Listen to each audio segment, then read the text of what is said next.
ability of certain nutrients to alter digestive function or gut healing, and to navigate any issues my clients are having with actually digesting healthy foods.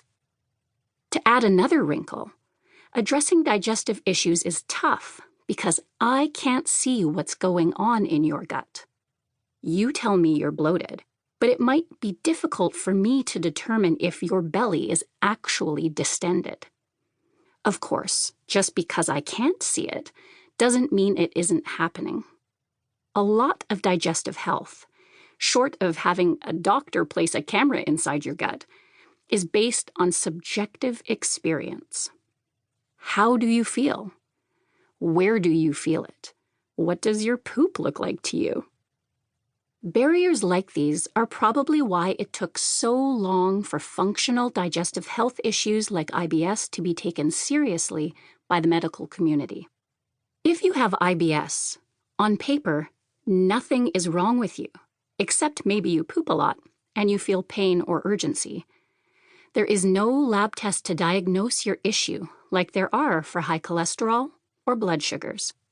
We have diagnostic criteria, but IBS is also defined by subjective terms such as pain, which is tricky because we all have a different tolerance to pain.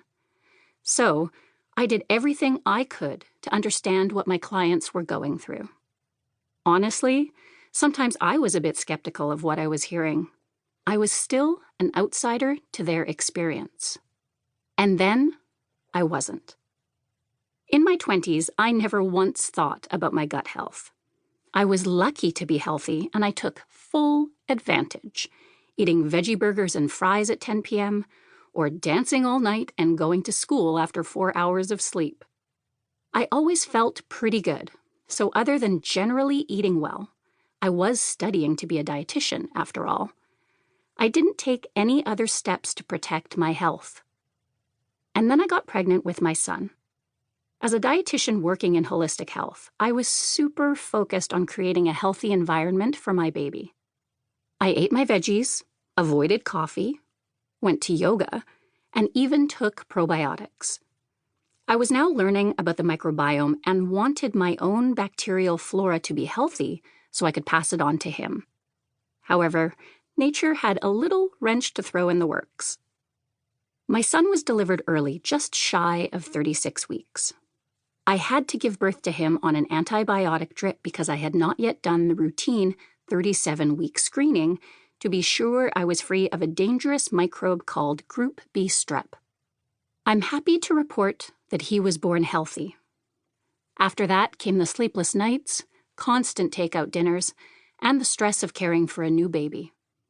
Within a few months, I wasn't feeling as good as I used to. Exhausted, I chalked it up to new mom syndrome until the pain started.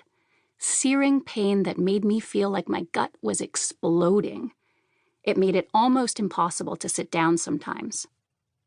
As a dietitian, and a skeptical one at that, I visited my physician more than once to ensure that I didn't have celiac disease or any other serious cause of my distress. My symptoms didn't suggest that I had something like Crohn's disease because I wasn't pooping all day long, but something was seriously up.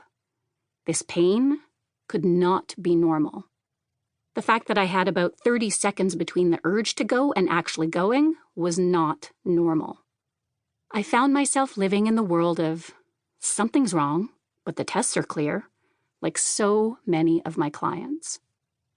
Over the past 10 years, I have tried many supplements, dietary strategies, and integrative therapies to try to get to the root cause of my digestive issues. Eventually, I found a set of solutions that has helped me feel healthier than I have ever been.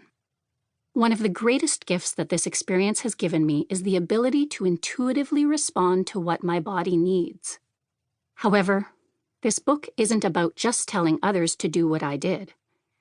Instead, I will draw on the latest research and my experience working with clients for over a decade to share the most effective strategies to support digestive well-being. I know that what works for one person may not work for another. I can have 2 clients with the same condition who respond to nutritional therapy quite differently. What the heck is wrong with our